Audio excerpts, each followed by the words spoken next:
For over half a century, humans have endeavored to make business a force for good. But is the movement working? Or is it time to explore a new path forward?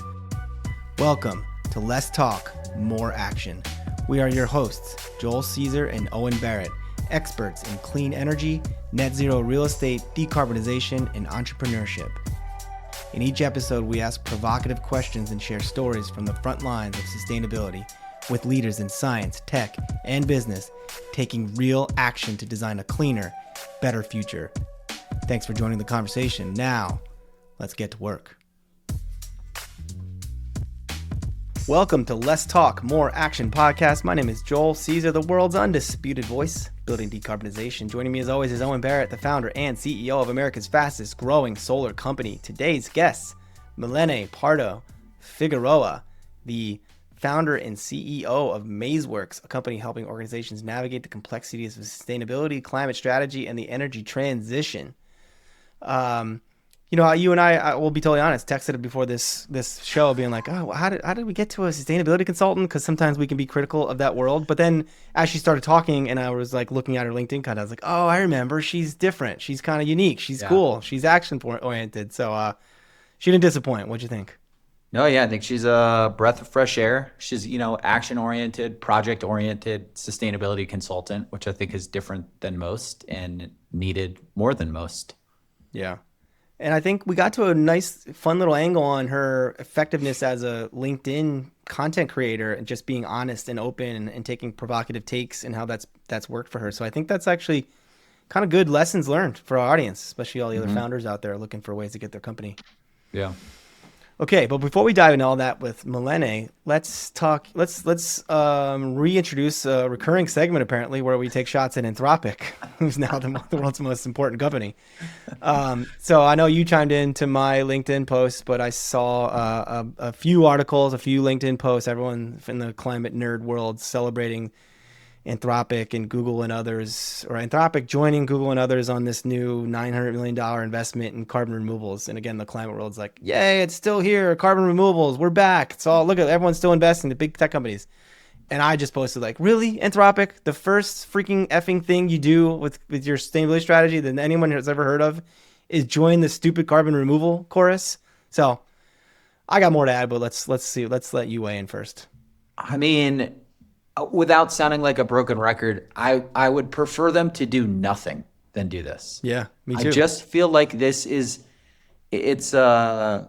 what's the terminology? It's like false flag. Is that the equivalence in like the sustainability world? Like they're saying that they're doing something. It's not, I don't really think it's effective. I don't think the technology is proven. I think they're just out there trying to make a name for themselves and being, doing the right thing. Meanwhile, they're building data center after data center with probably the dirtiest energy that they possibly can. So it's like, which is why they're doing it. They're trying to offset that message. But does it? But maybe the messaging, but does it actually offset? So it's like, to me, it's greenwashing. It's just like hypocritical. Yeah, to me, it's a joke. I mean, I have another post previously on some Anthropic when everyone was attacking them about the Colossus, they signed with the data center in Memphis. Yeah, exactly. It's like the dirtiest energy. And I just in that post I said, if I was Anthropic, I'm telling the climate nerds to pound sand. Like, we are an AI company that's driving the American economy, and we believe in abundance and the ability of our technology to create solutions that all you idiots have no idea are even possible. So no, we will not be paying for carbon removals. No, I will not be disclosing my emissions. No, I will not apologize for being in a data center in Memphis. I'm going to keep building a great company. And if I was all you idiots out there whining about it, instead, I would use my product to solve problems. So that would be, if I was the chief sustainability officer of Anthropic, that would be my message. Use my dirty product to solve your sustainability problems. Yeah, I don't know. I'm just... Well, a friend of ours, mutual friend of ours, who's a fan of the show, longtime sustainability pro, I'll tell you afterwards because I don't want to name names, but he actually texted me after my post on the Anthropic carbon removals thing. Like, what is your problem? Like, I could hear his tone. He's like, what is your problem with carbon removals? And I was like, I probably have some baggage, some scars from like when work I was doing was not funded when freaking seaweed sinking was. So like I have more of I have this axe to grind, which I probably just need to get over. But it just goes to show, being super tactical, all things put aside, if you're the biggest climate hawk ever, you think this Anthropic needs to be doing everything possible to prevent climate change. Even if that's the case, from a business standpoint, they're probably doing this, and they're going to say, "Oh, we can do everything at once." It's like, this is where I keep coming back to you can't be a carbon removal company and be an energy affordability. Like, if I was Anthropic, I would be doing nothing but funding energy efficiency retrofits for low income people near my data centers. That's the only thing I'd be doing. I just had this conversation with my parents last night, and I want to do the math to validate what I'm about to say, but I feel like these, the Mag 7 or whatever it is now could just pay for all the electricity bills of everybody in America. They should. And I think they could. Let's do the math on, if you took all the money these idiots spend on carbon removal, like, could you just put solar and storage on everybody's house and ocean out, like these crazy ones, like quantify that money and how much free electricity that will get Americans. Oh, we should definitely do this study. We should do that. And then we should rip every tech company until I'm going to use Claude to do it, and it's going to be using dirty electrons as I produce this study. But at least we'll get the answer. Yeah. All right. Well, good luck, Anthropic. I hope at least if you're buying removals, I just don't do the ocean alkalinity enhancement. Just as a friend of the ocean, like, I don't want you experimenting with my ocean. Can we just not do that? Go do the rock weathering or biochar. I don't want to see anybody fucking around with the weather. Yeah, that too. All right. Well, that was fun. Now let's dive into our conversation with Milene Pardo Figueroa.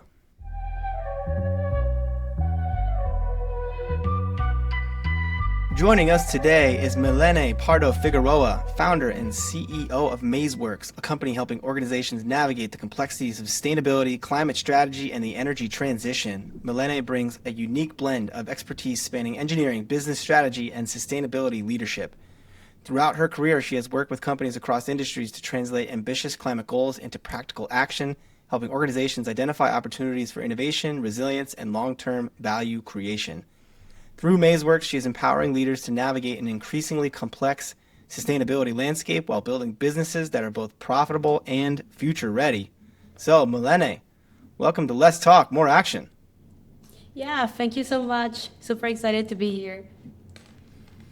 Well, we always love when a fellow surfer who's based in Europe right now can join the show, expand our audience. So we're excited to dive into everything. But Milene, we always ask our guests the same first question. How are you taking action to make the world a better place? Yeah, well, it's always been one of my mottos in sustainability, because since the start of working in this sustainability world, I actually started in New York in the UN, and it was really theoretical. So from there, I said I have to cut off the theory, go into action, really see all of these resolutions, all of these reports go into life, because they are not going anywhere. And most of all is by communicating. I think communication is the key. Communication and education, they are the key for sustainability, and engaging with the different teams, stakeholders, and making sustainability a topic that everyone can understand. So I would say these two words, communication and education, is what helps me bring all the sustainability theory into action day to day. That's interesting. How do you make sustainability easy to understand for everyone? Because I've been in this space for 12 years, and I feel like I'm starting to not understand it. I feel like it's getting so wonky and nuanced that, a longtime practitioner, it's like now I feel like an outsider. Yeah, it's evolving every day, so it's totally understandable to feel like that. I also feel like that every day there's something new about sustainability or something new happening in the space. But I would say it's mostly having all of the targets and objectives online on a base day to day, and really communicating them in a language that every team would understand, not only the sustainability team in a silo, but also talk about it in finance levels, talk about it in human resources language that they would understand, or talk about it also like where marketing teams would understand. So really adapting the language of sustainability to these different wordings that different teams or different stakeholders would understand better. So really simplifying it to something more understandable. It's I'll ask something similar to Owen, or maybe make a statement. Looking at your background, Milene, I have similar roles. I've been leader of sustainability, I've advised sustainability, and at this point in my career, I wouldn't say like Owen said, I feel like an outsider, but I'm starting to question a lot of the infrastructure that's been built to support sustainability. Too many acronyms, too many frameworks, too many voluntary commitments, too much noise, too much reporting, and I just continue to come back to, and it's a theme on the show. We're like, what did we get into this for? Like, we're all professionals trying to make the world a better place, trying to help companies do more, trying to help governments put in place frameworks or laws that allow companies to thrive and grow, but still not destroy the planet. And it's like we're spending I don't know, in my life it's been 15 years now, like, well, we're all getting ready, we're just organizing the data so at one point we can make the case and do something, and it's like, well, I'm gonna be dead before we do anything. So Everybody's Yeah. gonna be dead. World's gonna be on fire. so I mean I mean, well, that's like, I guess I'd unpack to like, what are you doing right now to apply, because it seems like you've learned a lot of lessons like we have. You've applied different parts of your knowledge into advising, but is that what you're doing right now, is trying to insert yourself into the conversations to continue to advance the work forward? Yeah, it's mostly that. What we do is that we help companies with their sustainability strategy. So I don't go anymore into reporting or into all of these crazy acronyms anymore, because I really want to go into the action part. And I think if you have a good strategy, you can actually commit to the different objectives, different KPIs in any company. So we do it for the strategy. We don't create a strategy just with the sustainability team, but we do it all around the different teams of a company. So I would say that's what's differentiating us with the other sustainability consultancies, that we do capacity building for the finance team, capacity building for the marketing team, and then we have certain objectives with the finance team, certain objectives with the marketing team, certain objectives with the HR team. So it's more understandable in terms of sustainability, and it's less siloed just in the sustainability team, because I've also been head of sustainability and I was completely alone. No one really understood what I was saying when I said, when I was speaking about these acronyms, no one understood. So that's why we do this now. We do the strategy with the different teams, and we try to commit the different teams of a company to actually, yeah, embed sustainability into their own team, not just the sustainability team all alone by themselves. So yeah, I would say this is a way we've seen it's actually working. Many sustainability managers that we've worked with, they've seen a change, more commitment, and also more understanding of what is really sustainability. And yeah, they've been Well, it's embedding actually sustainability in it's their actually areas. it's reminding me how you caught my attention, because we we probably we're going to learn more about everything you do, but just the way you answer that question is more in the way we think about things. And I'm reading, I think the post you started with, the chief sustainability officer role is disappearing, and that's actually a good sign. Yes. I think that caught my attention. I was like, ooh, I like that. I agree with that statement. Yeah, you can expand on this post. It looks like it got a lot of engagement because it's a little provocative, but also true for anyone who's in the field. And your point was not sustainability is dead, which is something I've said. And I'm trying to be provocative on LinkedIn, so sometimes I don't really think that. But you're saying sustainability isn't dead; it's actually being absorbed. So maybe you can expand, because I think this Yeah. post was really really insightful. Yeah, it's something I've been thinking for the last year and a half, and it's actually because by speaking to a lot of sustainability managers, head of sustainabilities, they've been saying their teams been shrinking. Sustainability teams are not growing. At least here in Europe, they are not growing. Latin America, they are not growing, and well, Africa also, they are not growing. People Definitely are not in definitely not in the States yeah. either. Yeah. I guess too. So yeah, people are hiring specialists, more like a carbon accountant, a reporting analyst, instead of like integrating them into a team, a sustainability team, which more and more makes sense to me because of the silo of sustainability and the technicality that has an area of sustainability. And overall, if we think really in the background what sustainability is about, sustainability shouldn't be an area. Sustainability should be embedded into all of the areas of a company overall. So, yeah, so the company could be more sustainable. It shouldn't be just a sustainability team having all the weight, but also the finance team, marketing team having their different objectives, sustainable objectives. And that's what I meant with that post. I think sustainability is going to be embedded into these teams, and it's a system that I think is working quite well here in Europe now, embedding different specialists, or at least freelancers, if they can, into different teams, different areas of a company.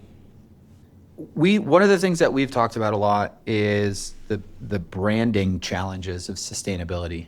Like, we've just done a really shitty job as a cohort of people. Do you think, with what you've seen trying to get sustainability adopted in different departments, do you think you'd have a better time, or we'd have a better time, if we didn't call it sustainability, we didn't call it carbon counting, we didn't really use the terms that tend to turn off half the population? Because you're teeing her up. If you look at this post, she's got great language on this. Oh, really? Oh, should have done my homework. Wouldn't have No, it's okay. I mean, Ask that question. We want people to listen. Let her hear it from the source. So go ahead, Milene. Tell us, because I'm looking at like you transitioning emissions into dollars. Like, that's what I think Owen's getting Like, why do we even talk about emissions at this point in where we are with the industry? Like, why not? How do we start this movement? Maybe that's the question. Like, how do we teach the sustainability industry to stop talking about sustainability, because it turns so many people off? Do you have any ideas? Or do you agree with that? Feel free to push back. I actually agree in certain extent, because it's what I've been seeing all of these years that I've been working in sustainability. To be honest, I think people romanticize sustainability in university and in masters, because I both study in university and masters in sustainability. And I think in academics, it's too romanticized, like impact, you're going to save the world, let's go together, stuff. So I think there is where the problem comes. I don't really know. But yeah, as always, when I'm speaking with the different teams, these words of emissions or carbon accounting or the CSRD, ESRS, all of these different reporting topics, yeah, it turns them off, obviously. So the only thing that can save us right now is really translate it into finance, return of investment. Yeah, return of investment, business case. Stop romanticizing it. Like, I think professionals that come with a academic background in sustainability, and they come from international organizations, non-profits, I think we have a really romanticized version of sustainability. And then when you enter the corporate world, people don't think like this at all. Yeah, it's no longer romanticized anymore. Yeah. But there was a guy, I forget the guy's name. I think his name's Gus Bartholomew. Do you know him? Yeah, from Leifer. Yeah, he was on. He's reminding me about this idea you're talking about with specialists and people, instead of hiring a head of sustainability, like, that's an outdated. Just hire the carbon accountant for the carbon accounting work. And I've thought about this. You're probably much younger. You know the movie Office Space? Oh, and you know the movie Office Space? Yeah, of course. I got a red stapler on my desk. And so they call in. Do you know the movie Milene? Have you ever heard of it? No. It's from the early 90s. Yeah. But it's basically making fun of corporate culture is the point of the movie. It's a comedy. But there's this part where these two guys, they call them the Bobs. They're management consultants that get brought in basically to, like, fire a bunch of people who they think are useless. And, like, there's this famous meme that always happens with these two guys. It's like, what would you say you do here? Because that's, like, how they open the question when they're interviewing people internally. And I've had this idea since talking to Gus. Like, I want to be the Bobs for sustainability teams. I want to go into the person above the head of sustainability, whoever that is, like, I don't know, chief investment officer or chief, like, whoever, like, the head of sustainability reports to, maybe it's compliance, and just be like, let me see what your sustainability team's doing right now. Oh, they're doing all these acronyms. Those are useless. Oh, they're they're spending 6 months writing a report no one's going to read. We're not doing that anymore. Oh, like, I would just, like, like, I don't know what that role is in Gus's world of specialization or your world, but it's like, I want to come in and just be like, most of the stuff your team is doing is useless, waste of time, and they're just telling you that it is to justify their existence. So as you can tell, that's where I'm at in the world of sustainability. But it's interesting. What I find fascinating about this conversation is, Milene, how long have you been in the sustainability world? So it's been over 10 years, Oh, it has. but Okay, yeah, so it's been a long time. So maybe yeah, it's been what I a was going long to say is time. like, Joel and I are old, and when we got into this, there was none of this reporting, none of this Yeah. like there was two acronyms, not 100, and it was all focused on projects, like projects that drive financial performance for a company. And then somehow along the last 15 years, it like deviated into this reporting world that is less focused on projects and more just focused on metrics. But Yeah. what I hear you saying is it seems like it's going back to projects. So maybe the pendulum swung too far into the wonky world, and we're finally seeing it start to come back to like a normal place. Yeah, absolutely. I see that's what's happening. I think because we've seen these regulations going on and off, on and off. Yep. At least here in Europe, they've been discussing the Omnibus, CSRD, ESRS for years now. So yeah, people want to start taking action. You know, the sustainability teams are shrinking because there's no more to report. Like people don't know what to report now. Some companies are not legally bound to report or to do anything with reporting until the regulations are legal here in Europe. So yes, I think sustainability is going more into project based as it used to be. And I don't really know what was the switch between project based to We don't know reporting. either. Yeah. Yeah, why did this happen? I don't know, but I also It's think like about young kids. I call it Like, the climate industrial complex was stood up. Yeah. It's like this just yeah, but army what, of, like, how? Was it just NGOs making Yeah. new frameworks so that they could make money and like consultants could just make money for really doing nothing? And I mean, ultimately, it's always driven by money. It's like Yeah. um, somebody you know, got it's not swindled. like there's some nefarious Illuminati who at the top of the climate world said let's spend 10 years wasting everyone's time with all these, like, you know, it all happened organically. But it's, yeah, let's move on from that, because we can talk about the past. We're Well, all one moved thing, forward. one thing I want to end on a positive note, Joel. I think, we talk a lot about kids, young kids trying to get into sustainability, or why would you come in and be like a climate bean counter? I think now, based on what we're saying, it's like, this is why people want to get involved in the space. They want to like get with a company and they want to do projects that have an impact that they feel good about. And I maybe am starting to get a little bit of optimism that that's the direction that we're headed again. Well, that's a good Yes. segue to the question I was going to ask. So we got a bunch to cover here, and not much time. We're definitely going to talk about Peruvian surfing, so let's keep that on the agenda here at some point. I want to learn about why you started.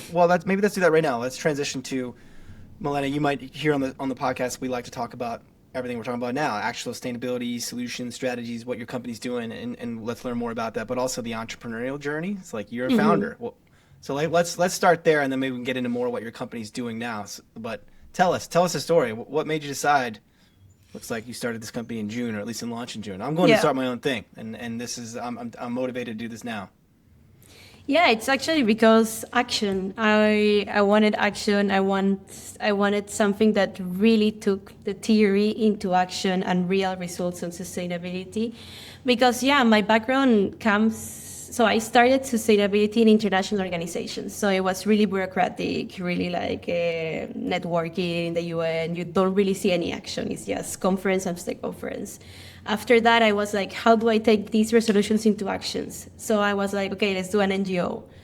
NGO was good, but I was in uni still, so I didn't really have time to do it overall. And then after uni, I went into the corporate world of sustainability. So I started as a consultant. It was totally different to my past experience in international relations, NGOs. But I kept seeing that there was no action. It was just like strategies. There were projects, but the companies were not obliged to do them, or you never saw the results of any projects.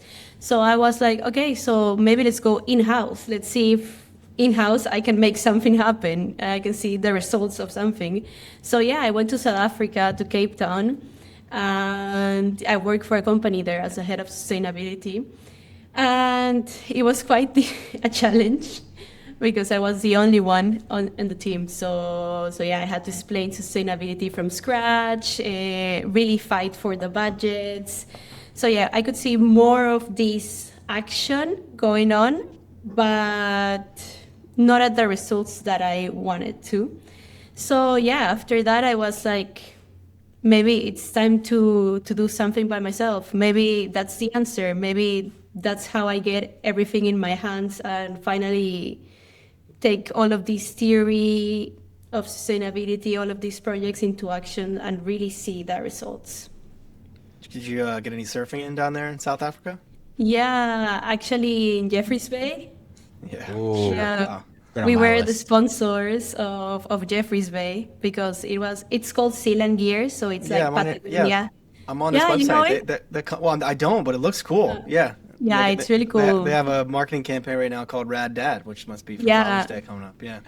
yeah, so they do everything upcycled and recycled. So it's kind of like Patagonia, but from South Africa, and they were actually the sponsors of the WSL J-Bay Open. So yeah, That's it was awesome. amazing. Yeah, it was really So amazing even in a the time we company were there. that has sustainability so ingrained in its like in its DNA. core, Yeah. yeah, it's like core. It was hard to get sustainability initiatives adopted within the company. Is that what I'm hearing? Yeah, yes, That's insane. it was.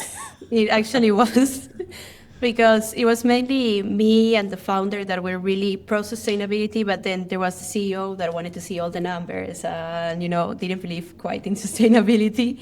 So yeah, it was really hard also to get the rest of the teams on track because it was more of an educational project, also capacity building on why sustainability, also with the rest of the stakeholders. There were a lot of production sites all around the world. So it was a lot of data collection also overall for 7 months because we had a huge range of products too. So yeah, it was a lot of admin. It's Joel's They favorite, didn't, yeah, admin they and didn't data had collection.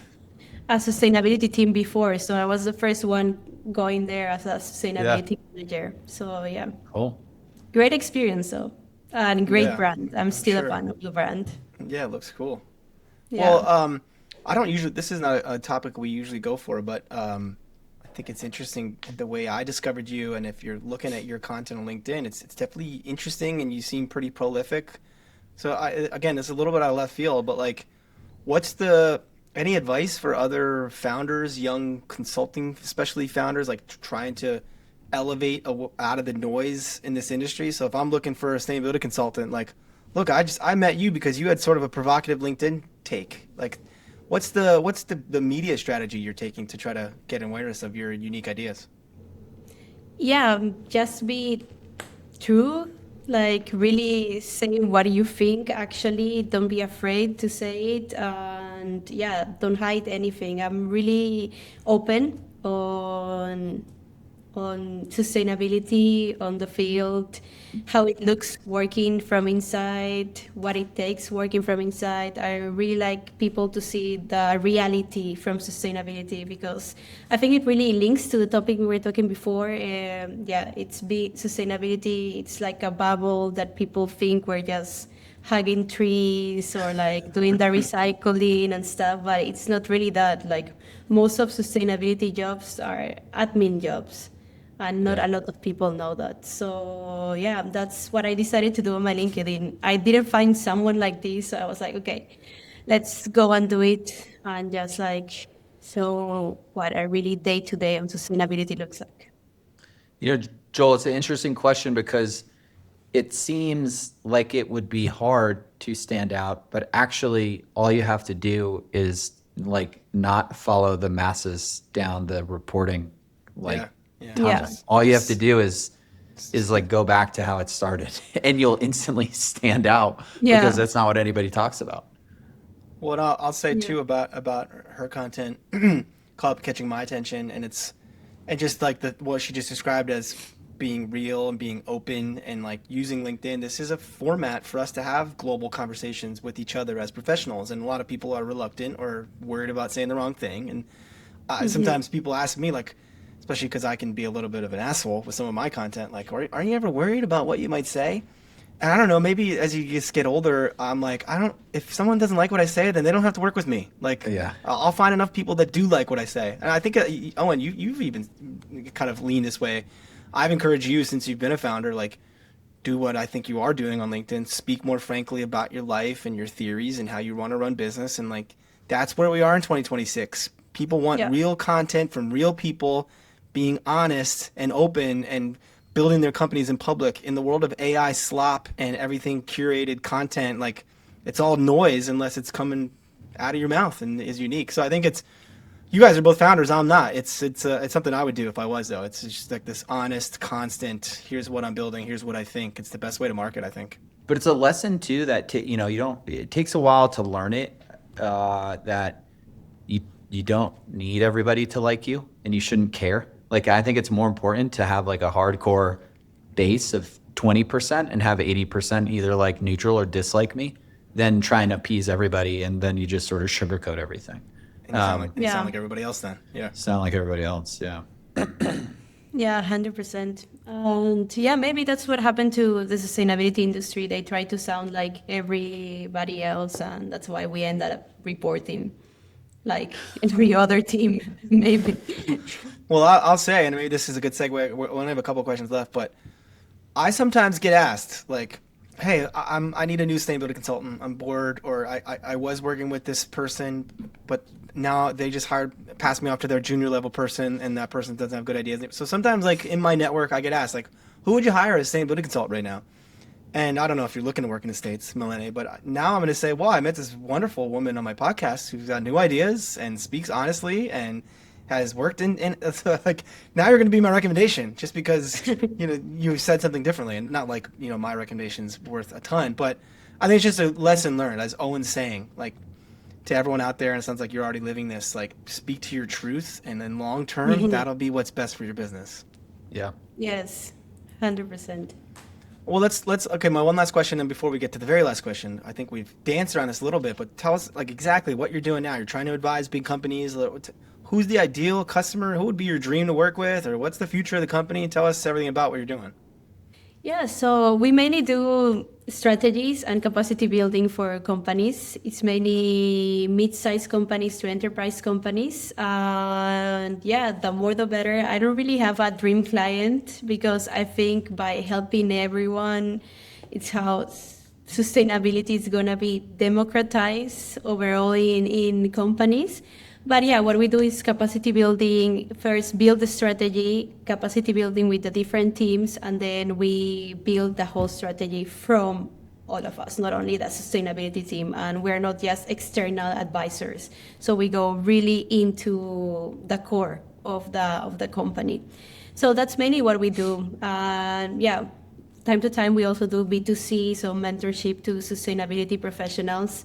That this post on LinkedIn took me to that. I was never wanted to be a mentor, but a lot of people were really asking, like, what should I do? I really feel burned out in sustainability. Like, people with 15, 20 years of experience in sustainability, that they don't see any impact, they don't see any real action, that they don't know what to do.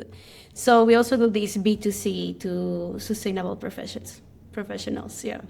So you're working on strategy and you're focused on action. Yeah. Like, what are the types of projects that you help companies implement?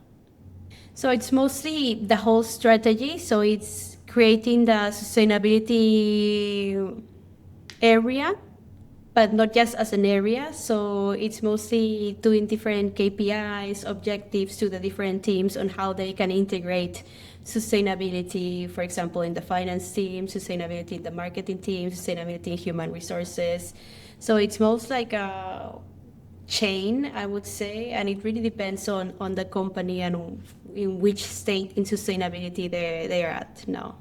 Cool. So if a client came to you, and almost using my example earlier, where, okay, they hired Joel, and Joel came in and told them that they don't need their whole sustainability team, they're all wasting their time. But this person said, okay, I'm probably going to fire my whole sustainability team, but I still need sustainability in my company. There's lots of reasons. Is it fair you might come in and say, look, you don't need this head of sustainability anymore. You're working with someone else at the client level. I can help you embed sustainability across all these other functions in a way that will make it much more effective compared to the traditional, let's have a sustainability group over there that everyone hates and is siloed. Yeah, definitely that. Embed sustainability into the rest of the areas of your business. And I think it's where we have better results, more action, because it's not just the silo team of sustainability, but you have all of the different teams already with some objectives, some project about sustainability, and really related to their topic, to their area, like marketing, finance, human resources, production. What does sustainability look like in HR? It's more the social part. So diversity and inclusion, human rights, all of these parts. Okay. And it could also be, right, like helping them as HR professionals when they're when they're hiring folks for accounting or for engineering. So like look out for those engineering folks with a little bit of hint of sustainability in their background, because that's the kind of engineer we want. I can imagine that's some advisement for HR. Yeah. Well, this has been great. Do you any plans? I mean, you're based in Barcelona. Sounds like you're serving European markets mainly. Any plans to enter the U.S. here? Yeah, we're always open for new markets. Currently, we're also working with Australia, Europe, and yeah, I also want to enter Latin America, well, the whole Americas. So yeah, I'm open to that, and I think next quarter we're gonna focus on those markets. Yeah. Very cool. Well, it's been fascinating. We'll be rooting for you. We always wrap up our guests with the same question. So Milene, sustainability, world of environmental news sometimes focuses too much on the negativity and what's wrong. So we like to focus, or at least end the show, on positivity. So what gives you hope for the future? People, actually, connection, people, and yeah, networking. I think that's how I found you, Joel. I found a lot of people on LinkedIn. Most of my clients come from LinkedIn. So yeah, let's keep hope on society. And yeah, I would say that. Very cool. Well, it's also interesting you're getting your clients from LinkedIn. Another sign of how effective your content is. Well, again, thank you. Before we totally wrap up, what's the plug? Is there a website people can go to? Obviously, we're plugging to follow you on LinkedIn, but anything else to try to direct folks towards your company? Yeah, on LinkedIn, you can also go on my profile, and we have the website of Maceworks there. Yeah, but most of them come because of my profile. So yeah, the company profile is there, but we have our website also. Very cool. Well, thank you again for joining us, staying up late over there in Spain. Owen, thank you as always. Thank you to our audience. You can find Owen and I on LinkedIn, usually actively antagonizing the more talk, more complaining sustainability crowd. You can find this podcast and more great content at letstalkmoreaction.com. If you like the podcast, please subscribe and like, share with your friends. And until next time, we encourage you to ask yourself, what are you doing to take action to make the world a better place?